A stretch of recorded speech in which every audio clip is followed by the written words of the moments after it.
মা বাবার পা ছুঁয়ে সালাম করা যাবে কি? মা বাবার পা ছুঁয়ে সালাম করা আসলে সালামের জন্য বা যে কারোর পা ছুঁয়ে সালাম করার সাথে আসলে সালামের কোনো সম্পর্ক নেই। সালামটা মুখে হবে, আসসালামু আলাইকুম রহমতুল্লাহ, এর জন্য পা ছোঁয়ার দরকার নেই। মার প্রতি শ্রদ্ধা বা ভালোবাসা প্রকাশ করতে গিয়ে হাতে চুম্বন খাওয়া, কপালে চুম্বন খাওয়া, এগুলো রেওয়ায়েত থেকে প্রমাণিত। পা ছোঁয়ার ব্যাপারে, পাকে চুম্বন করার ব্যাপারে আদাউল মুফরাদের একটি হাদিস পাওয়া যায়। সেই হাদিসকে মুহাদ্দিসিন ইকরামের অনেকেই দায়ীফ বা দুর্বল সূত্রে বর্ণিত বলেছেন। এই জন্য সালামের মানে সহজ এবং স্বাভাবিক যে পদ্ধতি, সেটি আমরা মুখে সালাম পেশ করব। পা ছোঁয়ার সাথে সালামের অন্তত কোনো সম্পর্ক নেই। তবে আগে পোলাপান দেখছি পরীক্ষার হলে গেলে মা বাপরে সালাম করে গেছে। এখন কি আগের মতো আর সালাম আছে? কেন নাই? এই মৌলবীর কারণে নাই। এটির নাম হইল টিকটক মৌলবী, ইউটিউব মৌলবী, গুগল মুফাসসির, ফেসবুক মুফতি, ঠিক না? এরা বলে মারে সালাম করুন যেত না, মাথা নোয়াইলে বলে শিরিক হয়ে যাইব।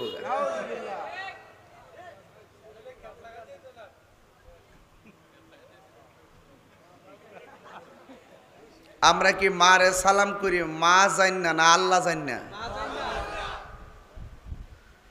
মুর্শিদরে সালাম করি মুর্শিদ জান না, না আল্লাহ জান না? একবার আল্লাহ জান না। বেটা তোমরা লাগে ফেস লাগে, ওইটা ঠেলার ছুটে কইলেছে। বুঝছি। আচ্ছা যাক বাবা, এটা ঠেলার ছুটে কইলেছে, আসলে ব্যাপারটা এরকম না। তো আমরা মা বাপরে সালাম করি মা বাপ জান না, মুর্শিদকে সালাম করি মুর্শিদ জান না, উস্তাদকে সালাম করি উস্তাদ জান না, আর আল্লাহর ইবাদত করি আল্লাহকে আল্লাহ জান না। কথা কোন ঠিক কিনা? এই মৌলবীগুলা ফতোয়া দিতে দিতে বহুত সন্তানদেরকে মায়ের মহব্বত থেকে, মায়ের প্রতি শ্রদ্ধা থেকে দূরে সরাই দিছে। যখনই দূরে সরাই দিছে তখন সন্তান আর মাকে মানে না। আপনার সাথে আমার শত্রুতা, মুসাফা করলে শত্রুতা বাড়ে না কমে? আপনার সাথে আমার শত্রুতা যদি বুকে জোরে মোয়ানাকা করি, শত্রুতা আমি বাড়ে না কমে? তো মা বাপরে সন্তান যখন সালাম করে তখন তার ভিতরে মা বাবার প্রতি একটা শ্রদ্ধা জাগ্রত হয়। এই শ্রদ্ধার কারণে একদিন সালাম করলে 1 বছর মার লগে খারাপ ব্যবহার করে না। তাইলে মা বাবার খেদমতের ওয়াজ করতেছি, এখন বলেন মা বাপরে সালাম করলে কি গুণ হইব?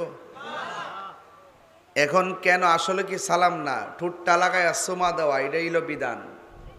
এটাকে বলা হয় কদম বসি। এটা কি কে বলা হয়? কদম বসি। মায়ের পায়ের মধ্যে ঠুট লাগায় চুমা দেওয়া, মুর্শিদের পায়ের মধ্যে ঠুট লাগায় চুমা দেওয়া, হাতের মধ্যে চুমা দেওয়া, এটা সুন্নতে সাহাবা। জোরে কন্যা সুবহানাল্লাহ। আর আজকে আপনারা বুঝাইলো কি মাথা নোয়ান যাইতো না, মাথা নোয়াইলে শিরিক হয়ে যাবে। তাইলে যে কিতা করতে হইব, মাথাটা উঁচা করে এমনি সালাম করতে হইব, এমনি বুঝলে? এটা কি শিষ্টাচার হইল? সৌন্দর্য হইল? আবার কি থাকো এমনি ফাওটা আলগি দাইন না করবা, মা দাঁড়াই থাকবো, মারে ফাও দিরা ওই মুর্শিদরে ফাও দিরা মাথার ফুতিলেন মুসাল বড়। তো এগুলো আপনাদেরকে বোকা বানাচ্ছে। কিন্তু আমাদের মতন তাহিরি জাহিরি বাতিনে যারা আছি, আমরা বুঝাইতে গেলে আবার জন্মগ্রহণ করতে হইব। মাঠু কি আসি না বাইকে গেছি গিয়া, চুরি করে আসি না উপেনে আসি?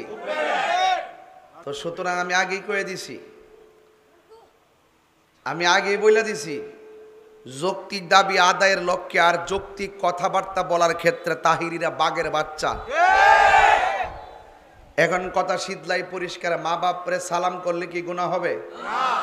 আজকে থেকে মা বাপরে সালাম করবেননি, ঈদগায় যাওয়ার আগে সালাম করবেননি, বিদেশ যাওয়ার সময় সালাম করবেননি, এরপর পরীক্ষার হলে যাওয়ার সময় সালাম করবেননি। কোন মৌলবী কি কইব এটা শোনার টাইম। তাহলে এইলো মা বাবার আলোচনার, মা বাবার প্রতি সন্তানের ভক্তি। ভক্তি থাকলে না আপনি সেবা করতেন।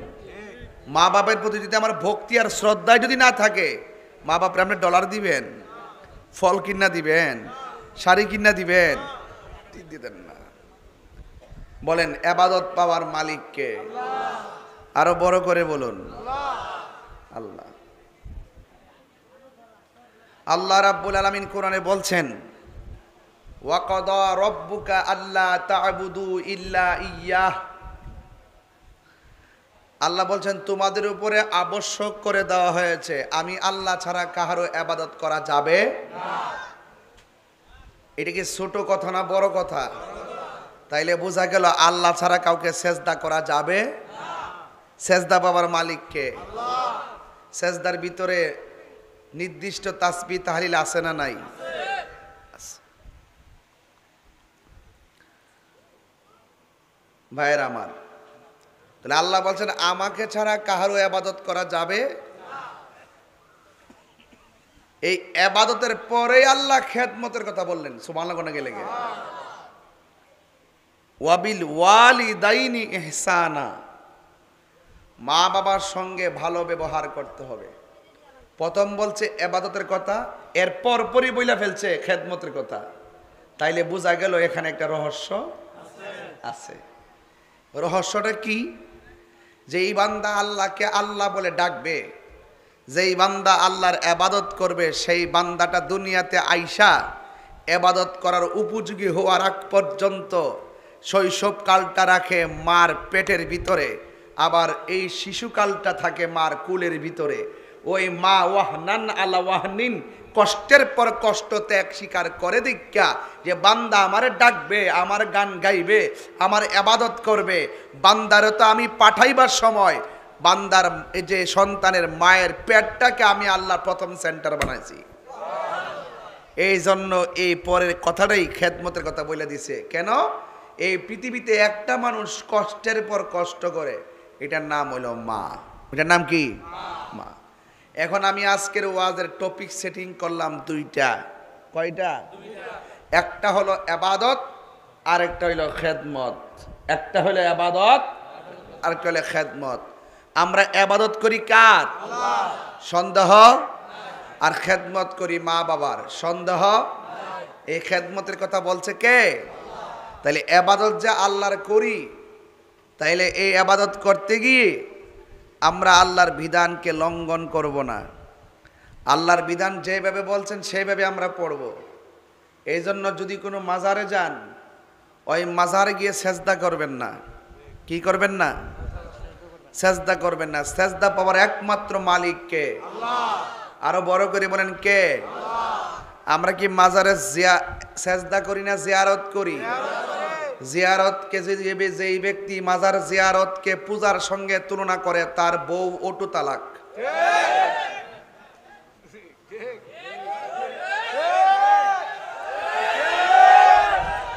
কেন? কারণ জিয়ারত করা সুন্নত। জিয়ারত করা কি? নবী কবর জিয়ারত করছে কি করে নাই? নবীর বিবিদের কবর জিয়ারত করছে কি করে নাই? নবীজি সাহাবায়ে কেরামের কবর জিয়ারত করছে কি করে নাই? সাহাবায়ে কেরামগণ অন্যান্য সাহাবায়ে কেরামের কবর জিয়ারত করছে কি করে নাই? নবী কবর জিয়ারতের জন্য আদেশ করছে কি করে নাই? যেই ব্যক্তি নবীর আদেশ অমান্য করে তার ঈমানও তালাক হয়ে যায়। কথা বলেন ঠিক কি না বলেন? কথা কি পরিষ্কার?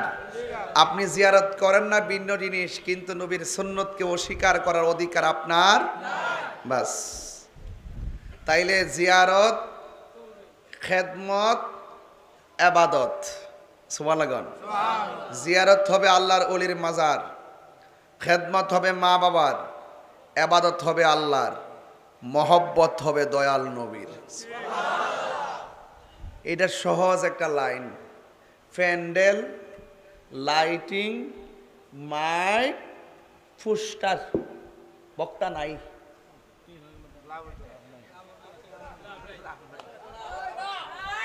হ্যাঁ, এই জন্য রসুল বলছেন আলা আলা ইমানা লিমাল্লা মোহাব্বত আলা, যার অন্তরে নবীর মহব্বত নাই তার ইবাদতের ডেকোরেশন, নামাজ, রোজা, হজ, যাকাত কোনটার দাম নাই। আপনি যদি ফাউন্ডেশন ঠিক না করেন, ওয়াজের ঘটনা শুনে লাভ হইব কি?